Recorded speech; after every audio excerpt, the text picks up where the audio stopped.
Déposer les armes, suite mais peut-être pas fin. Près de 250 armes ont été ramenées dans les gendarmeries et commissariats de police.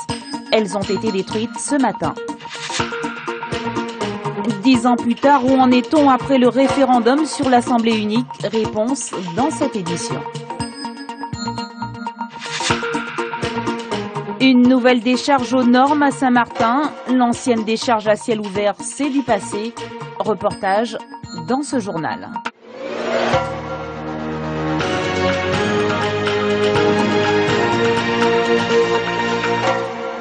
Bonsoir à tous, bienvenue dans notre édition régionale. Déposer les armes, l'appel lancé une seconde fois par l'État et la justice n'est pas tombé dans le vide. 143 armes à feu et plus de 2000 munitions ont été ramenées dans les commissariats de police et les gendarmeries de Lille. Pour la préfète comme pour le procureur de la République, ces chiffres sont encourageants puisque 60% d'armes en plus ont été collectées pour cette deuxième campagne de sensibilisation. Ce matin, armes et munitions ont été détruites. Marilyn Plaisir, Jean-Marie Mavouzi. C'est le dernier butin de guerre de la gendarmerie. FN 765, c'était le pistolet de dotation dans la méthode. À un moment donné, la police nationale l'avait, celui-là. Au sol, 346 armes saisies ou ramenées par leurs propriétaires dans les postes de gendarmerie de Lille. Essentiellement, ça a été des armes de chasse. Après, nous avons beaucoup d'armes d'alarme et de calibre 22 long rifle. Voilà, il y a à peu près ce qu'il y a. Quelques armes de tireurs sportifs. Pendant 3 mois, les Guadeloupéens ont été priés de ramener leurs armes de tir ou de chasse. Un acte citoyen, selon Madame la préfète, pour réduire le nombre de braquages et de violences commis avec des armes volées. Du 1er janvier à la fin octobre, c'était près de 892 armes qui avaient été saisies par les forces de police et de la gendarmerie. Alors quand vous ajoutez ces 892 armes aux 232 qui ont été déposées volontairement au cours des 2 campagnes, c'est à peu près 1 millier d'armes qui ne sont plus en circulation. Passées sous cette cisaille géante, ces armes sont maintenant hors circuit. Mais le nombre d'armes encore en circulation est inconnu. Seule certitude, ces fusils n'ont pas été ramenés par des jeunes. Madame la procureure rappelle la loi, la justice ne badine pas avec la détention d'armes illégales. Seuls les chasseurs qui sont titulaires d'un permis de chasser en cours de validité peuvent effectivement acquérir, détenir, transporter ou porter une arme de chasse pendant la période de chasse. Ce qui veut dire qu'à contrario, un jeune qui ne serait pas chasseur et qui aurait dans son coffre de véhicule un fusil de chasse tombe sous le coup de la loi, c'est un délit qui est puni jusqu'à 1 an d'emprisonnement. C'est la fin de la seconde campagne pour déposer les armes, mais elles sont encore les bienvenues dans les postes de police et de gendarmerie. Le 7 décembre 2003, les électeurs de Guadeloupe se prononçaient à une large majorité contre la fusion des conseils général et régional en une assemblée unique. Crainte du changement, peur de confier les clés du pays à un seul élu, diverses raisons ont été invoquées pour expliquer le oui au statu quo à 73%. 10 ans plus tard, où en est la question de l'évolution de nos institutions et de la confiance en la classe politique? Des éléments de réponse avec Hervé Pédurand, Rémi de France et Rodrigue Lamy. 10 ans après la consultation référendaire, Saint-Martin et Saint-Barthélemy sont devenus des collectivités à statut spécial avec des fortunes diverses. En Guadeloupe continentale, en revanche, c'est globalement le statu quo. Élus régionaux et généraux se sont réunis 14 fois en congrès. En 2012, l'avant-dernière rencontre a confirmé les désaccords entre partisans et adversaires de l'évolution. Oui, contre vents et marées, contre les conservatismes et pour vaincre les peurs, il nous appartient de réaffirmer aujourd'hui que notre volonté de changement est intacte. Ça fait 3 ans et demi que nous travaillons sur un hypothétique consensus. Puisqu'on n'est pas d'accord entre partis politiques, et il faut l'acter, le peuple souverain va trancher entre nous. Malgré la campagne d'information en 2003, une certaine confusion règne encore entre l'évolution des institutions proposées par la consultation et l'évolution statutaire, à l'exemple des îles du Nord. Aujourd'hui, les sondages révèlent que cette question est bien loin des préoccupations des électeurs, mais l'idée d'une seule assemblée fait son chemin. Nous avons interrogé les Guadeloupéens sur, par exemple, la perspective d'une fusion des 2 collectivités. eh bien, contrairement à ce qu'on aurait peut-être pu penser, où là on pose clairement la question et ce ne sont pas des réponses spontanées, eh bien, ils étaient plus de 70% à se déclarer favorables à un regroupement des deux collectivités, à une collectivité unique. Un argument économique, celui-là, peut jouer en faveur d'une avancée de l'opinion publique.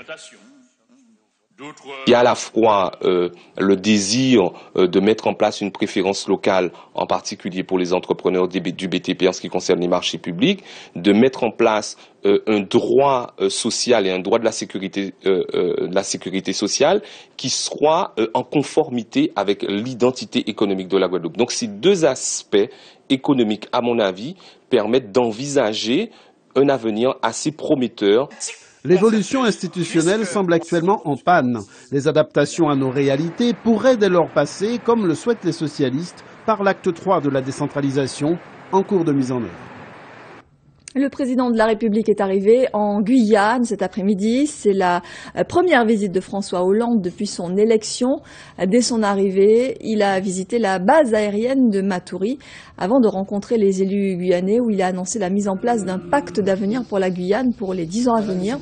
Puis il a confirmé la création d'un pôle universitaire de plein exercice en concertation avec la Guadeloupe et la Martinique. Le président de la République a également évoqué le dossier carburant en Outre-mer qui, selon lui, doit se régler dans la concertation. Et je vous propose d'écouter un extrait de son allocution. Reste la question des carburants. Et là aussi, j'ai bien entendu ce qui a été dit. À la fois, nous souhaitons que les prix soient maîtrisés, que le consommateur puisse être respecté, qu'il n'y ait pas des phénomènes de rente ou de marge excessive. Et en même temps, nous sommes conscients qu'il y a tout un réseau de distributeurs qui ne veulent pas être écrasés, parce que c'est un risque, entre la pression que leur ferait l'État, puisque nous fixons les prix. Je rappelle que ça a été une mesure décidée par la précédente majorité, et les pétroliers qui essaieraient de récupérer sur eux ce qu'ils auraient perdu ailleurs. Donc, dans la concertation, nous allons trouver la solution à cette question et je suis sûr que la rencontre qui aura lieu entre Victorin Lurel, le ministre du Budget, et les pétroliers permettra une solution. Mieux gérer sa situation fiscale et sociale lorsque l'on est infirmier libéral, c'est le thème d'un séminaire qui se tient actuellement au Gosier, à l'initiative du syndicat départemental des infirmiers de Guadeloupe. Plusieurs experts en protection sociale, fiscale et gestion d'entreprise sont venus animer les débats. Un moyen de répondre aux attentes des 1200 infirmiers libéraux, pas toujours bien informés sur la réglementation de la pratique professionnelle. De nos jours, les infirmiers libéraux sont considérés comme une pièce maîtresse du système de soins. Ils sont très actifs sur le terrain et pour leurs patients, ils sont plus que des soignants. Partons à la rencontre de deux d'entre eux, deux femmes. Vous allez le voir, c'est un portrait croisé qui est signé Alex Robin et Paul Labeka. En route vers la douleur et la misère d'une partie de la Guadeloupe, comme Hélène, ils sont un bon millier à sillonner quotidiennement les artères de l'archipel. On les appelle les libéraux. Ces infirmiers ont choisi de soigner à domicile. Pour la plupart, ils ont exercé en milieu hospitalier, mais séduits par l'attractivité d'une époque, ils ont franchi un itinéraire autonome.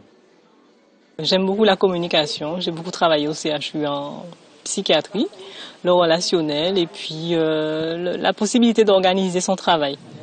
Aujourd'hui, la profession est confrontée aux limites du système, marqué notamment par une surpopulation galopante, 1050 professionnels exerçant en cabinet, auxquels il faut ajouter plusieurs centaines de remplaçants. Les gens pensent que s'installer en libéral, c'est l'Eldorado. C'est quelque part devenu une promotion professionnelle de s'installer en libéral. Mais le fait qu'il y en ait trop, que les infirmières viennent en trop grand nombre, désorganise un peu le terrain. Face à cette difficulté, la profession entame une réflexion. Après une trentaine d'années d'activité, Danise développe une idée qu'elle partage avec d'autres collègues, intégrer les jeunes dans les cabinets en préparant intelligemment la succession. Je pense prendre donc une jeune infirmière et pendant, disons, 5 ans, disons à 60 ans, prendre quelqu'un de très jeune et pendant 5 ans, tourner avec cette personne-là, travailler avec cette personne-là et après lui laisser la clientèle. Il est vrai que souvent, pris dans l'euphorie et la passion de soigner ou de faire de l'argent, on néglige cette étape incontournable de la vie professionnelle. Malheureusement, nous avons une profession, heureusement, qui est très prenante, où nous sommes en contact de la population, en contact de nos patients. Et je ne sais pas, moi, c'est comme si c'était, entre guillemets, c'était mes bébés. Et je pense qu'à un moment donné, on doit partir et on ne sait pas à qui les confier. Nous retournons voir Hélène à l'autre extrémité de Capesterre. Le suivi de cette patiente mérite toute son attention. Diabétique, cette dame a été amputée des 2 jambes. Sans ses infirmières, elle avoue qu'elle était perdue. Elle a senti pas occupée de moi bien. Elle finit là, ça récupère bien. Elle a senti bien, mais avant, elle était toujours un peu stressée.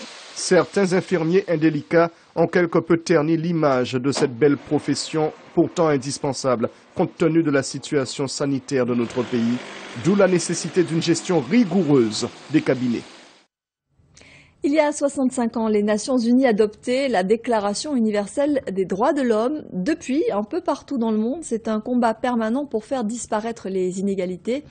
Chez nous, pour cette date anniversaire, la Ligue des droits de l'homme milite dans les lycées. Cette année, la citoyenneté est au cœur des débats. On retrouve aussi des expositions et des projections de films. En bref, la poursuite de la hausse du trafic passager à Pôle Caraïbes, plus 3,68% en novembre, une augmentation qui s'explique notamment par les belles performances des réseaux Amérique du Nord avec Miami et puis la France hexagonale. Autre facteur également, l'effet XL Airways.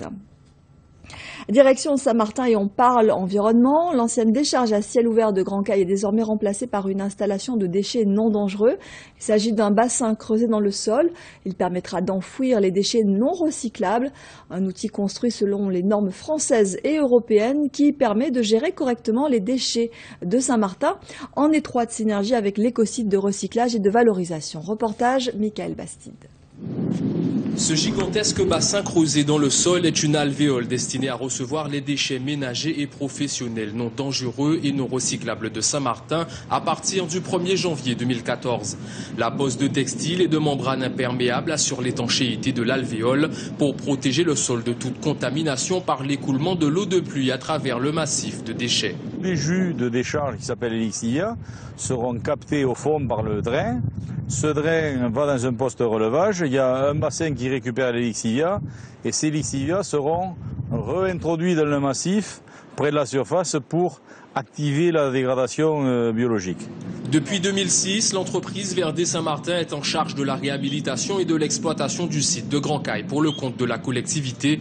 4,7 millions d'euros financés par la Com de Saint-Martin a permis la mise aux normes des installations et la mise en service d'une plateforme de tri sélectif. Une filière pourvoyeuse d'emplois à condition que la population saint-martinoise participe activement au tri de leurs déchets ménagers. Plus qu'on améliore la façon de trier nos déchets au niveau de notre domicile, et bien plus il y aura des ristournes au niveau de la collectivité. En matière d'emploi, il faut savoir qu'en matière d'insertion et surtout pour les emplois d'avenir, la collectivité a décidé de financer la participation de 25% qui reviendrait aux associations. Alors si les associations créent des emplois à venir pour mieux gérer les déchets sur Saint-Martin, ce serait quand même de l'emploi créé. Le site de Grand Cail a une durée de vie estimée à une dizaine d'années. Au-delà, de nouvelles solutions devront être mises en place pour le traitement des déchets à Saint-Martin. Après Léopold Sédar Senghor, Dany Laferrière est le deuxième noir à rentrer dans le cercle très fermé de l'Académie française. L'écrivain canadien d'origine haïtienne a été élu hier dès le premier tour avec 13 voix sur 23. Pour rappel, l'Académie française est chargée de veiller au respect de la langue française et d'en composer le dictionnaire. Lise Dolmar. La visibilité. C'est une grande institution, celle de la pensée, des lettres, et ces hommes, gardiens du temple de la langue française. Le 2 juin 1983, l'homme d'État et écrivain sénégalais Léopold Sédar Senghor, 77 ans, y fait son entrée. 30 ans après, c'est l'auteur haïtien Dany Laferrière qui s'installe au sein de cette prestigieuse académie. Un peu énervé par tout ce débat sur l'identité qui prend beaucoup de place depuis quelques années là à Caraïbes. Et je voulais un peu contrer ce nationalisme littéraire. Une affirmation littéraire sans couleur, mais avec beaucoup de saveur. Un antinationalisme qui se décline avec humour à travers cet ouvrage. Je suis un écrivain japonais, paru en 2009. Un vrai pied de nez, extrait. Je lui lance au moment de partir pour voir sa réaction. Je suis un écrivain japonais. Son regard revient vers moi. Comment ça? Avez-vous changé de nationalité? Non, c'est le titre de mon nouveau livre. En avez-vous le droit d'écrire le livre? Non, de dire que vous êtes japonais. Je ne sais pas. Dany Laferrière ne supporte pas les enfermements de perception. L'homme se dit et se vit comme quelqu'un, tout simplement, et s'interroge. Suis-je vraiment un écrivain? Aujourd'hui, l'haïtien canadien-américain installe sa plume et son regard dans les entrailles de l'écriture occidentale, ou du moins, pour respecter son fondement, dans les entrailles de l'écrit, tout simplement. Football avec la deuxième journée aujourd'hui du tournoi international U15. L'enjeu, les dernières places qualificatives pour les quarts de finale. La sélection de la Guadeloupe, l'Espagnol Barcelone, le Paris Saint-Germain, mais aussi l'Olympique de Marseille et Schalke 04 ont assuré leur qualification. Le reportage d'Eddie Golapcan et Paul Labec. Après une défaite et une victoire au tir au but, la sélection de la Guadeloupe doit absolument gagner son dernier match pour espérer les quarts de finale. En première mi-temps, sur une erreur d'appréciation du gardien du FC Malaga, Jordi Choisy ouvre le score pour les Guadaboys. En deuxième mi-temps, sur ce corner, la défense de Malaga fait une faute de main peu évidente. La Guadeloupe assure sa qualification sur ce pénalty transformé. Hier, on a mal débuté et donc aujourd'hui, les jeunes étaient très concentrés, ils voulaient gagner pour pouvoir continuer le tournoi. On a fait ce qu'il fallait dans tout ce qui est au niveau de l'animation défensive, au niveau de l'animation offensive. Donc ça a été, ils étaient très concentrés sur ce match aujourd'hui. Paris Saint-Germain, Espagnol, Barcelone, deux équipes déjà qualifiées pour les quarts. L'enjeu, la première place du groupe. Ce sont les Espagnols qui ouvrent le score contre le cours du jeu en première mi-temps sur ce coup franc rapidement joué. Le PSG égalise sur ce magistral coup de pied arrêté au 20 mètres. Et dans les dernières minutes de la rencontre, les Parisiens, sur cette belle combinaison dans le jeu, s'imposent 2-1. On était en place défensivement mais sans jouer. Et donc à la mi-temps, on s'est dit un petit peu les choses où il fallait jouer, mettre en place notre jeu. Et puis c'est ce qu'on a fait sur la deuxième mi-temps où je pense que on a fait des choses intéressantes et puis on est récompensé sur les 2 buts marqués. L'Olympique de Marseille déjà qualifié pour les quarts de finale, tout comme Schalke 04. Les Allemands et les Marseillais ont donc fait tourner leurs effectifs. C'est donc au tir au but après un résultat nul et vierge durant le temps réglementaire que se décide l'issue de ce match. Victoire au final des joueurs de Westphalie du Nord. Dernier qualifié de la matinée pour les quarts de finale, la sélection des îles du Sud et Grande Terre Sud, victorieuse de Basse Terre Sud, 1-0. Des cadeaux par centaines pour les enfants malades et ceux qui sont dans le besoin. Il s'agit d'une initiative solidaire d'élèves d'une école privée de Bémao.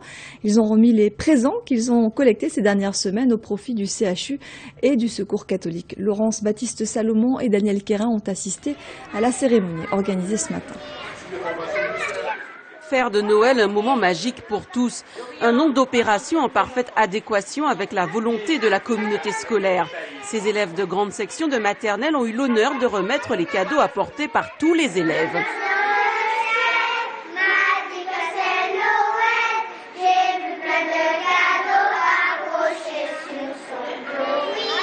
Cette année encore, la générosité des parents et des élèves de l'école Massabielle 2 aura été au rendez-vous. Plus de 200 cadeaux collectés, des jouets qui se retrouveront au pied des arbres de Noël organisés au CHU et dans la dizaine d'antennes du Secours catholique. Ils n'ont pas la possibilité dans leur famille de recevoir de présents pour les fêtes alors que partout, ça brille de partout, d'autres enfants vont recevoir à l'école et partout ils entendent et voient et c'est un petit peu frustrant pour eux. C'est une manière à nous de montrer que l'hôpital aussi, ce n'est pas que des soins, mais c'est aussi faire vivre un moment important et un moment joyeux à un enfant hospitalisé qui souffre.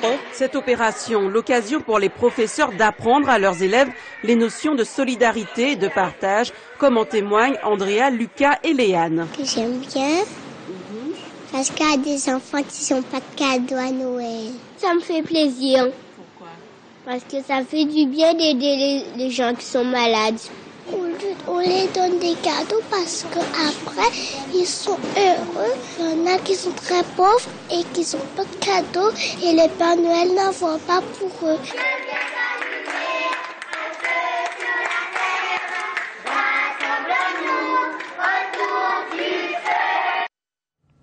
Un ouvrage pédagogique dédié au chant de Noël sur partition. Il est signé Didier Landre. L'auteur a voulu combler le manque qui existe jusqu'ici en matière de partition de ces standards traditionnels. Paul-Henri Scoll et Olivier Duflot lui ont rendu visite dans son atelier avec ses élèves. Avec ce groupe d'instruments accords. Didier Landre est professeur de guitare à Villers-Bémao et dispense des cours à toutes les catégories d'âge. Dans le cadre de sa pédagogie et à l'approche des fêtes de Noël, il a eu l'idée de faire paraître une méthode d'enseignement musical qui s'intitule « Les plus beaux cantiques de Noël ». Ce concept vient combler un manque de partition au niveau de la musique antillaise.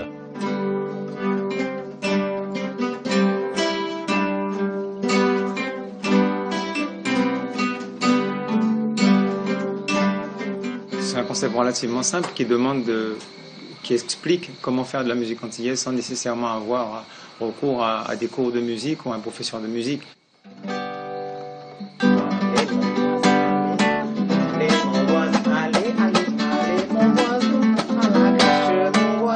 J'ai essayé de faire éditer ces cantiques qui m'ont toujours passionné et que j'ai toujours trouvé ça intéressant de les harmoniser, parce qu'on pense cantique, mais on ne pense pas musique riche. Notre musique, elle est non seulement chaloupée, mais elle est bourrée de richesse. Cet ouvrage théorique, très explicite et complet, devrait permettre à tout débutant et initié de bénéficier d'une pédagogie dignement adaptée en général à la musique antillaise. Didier Landre, son auteur, sera en séance de signature demain à la librairie générale à Pointe-à-Pitre. En terminant en musique, le grand rendez-vous musical cette semaine, eh bien c'est Îlot Jazz. Le festival accueille des grands noms et propose des scènes diverses. Le parrain de cette édition 2013 est, vous le voyez, Marcus Miller, le célèbre bassiste américain, est arrivé cet après-midi. Il s'est prêté au jeu des questions-réponses face aux journalistes en répondant en français. Marcus Miller se produira dimanche soir sur la grande scène de la place de la Victoire. Le bassiste américain promet un grand show. Et justement, puisqu'on parle d'Îlot Jazz, hier soir sur le parvis de l'église Saint-Pierre et Saint-Paul de Pointe-à-Pitre, le public a pu apprécier Chichi Peralta, l'un des percussionnistes les plus doués de la République dominicaine.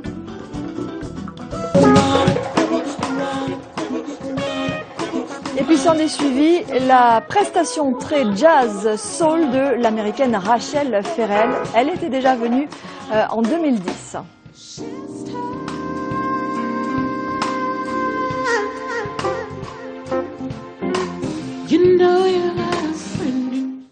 Voilà, et puis de nouveaux rendez-vous ce soir à ne pas manquer, la scène afro-jazz à Sonis avec notamment le trompettiste guadeloupéen Franck Nicolas et son Jazzka Philosophie, puis également Étienne Mbappé, le bassiste et chanteur camerounais. Je vous rappelle que tout ça c'est gratuit, n'hésitez pas à y aller. Avant de se quitter, je vous rappelle l'une des principales informations de ce journal, c'est le bilan de l'opération Déposer les armes. Une centaine d'armes à feu et plus de 2000 munitions ont été rapportées par des citoyens dans les commissariats et les gendarmeries de Lille, un chiffre encourageant selon les autorités.